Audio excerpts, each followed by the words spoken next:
Hello kasower, kumusta na kayo? So, nakikita niyong bestida ngayon ay pa-repair sa akin. So, ang gagawin dyan ay paiiksian ang length, dalawa yan with lining yan. Tapos, kung ito papakita ko sa inyo dito sa kabilang side. Ayan. Ibig sabihin, mahaba yung kanyang shoulder. Kaya kung wala yan, makikitaan na siya doon sa harap. So, itong naka-fold na to yan. Ibig sabihin, magbabawas ako ng 4 inches. Kasi na, 2 inches tong folded. So, 4 inches ang ibabawas ko.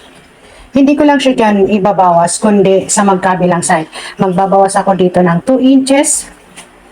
At dito naman sa kabilang side, magbabawas din ako ng 2 inches. So, kailangan balance yung pagbawas. Dito lang ha, dito lang sa sleeves na to. Pero dito, kikita nyo naman overlap yan. So, ibabalik lang naman yan.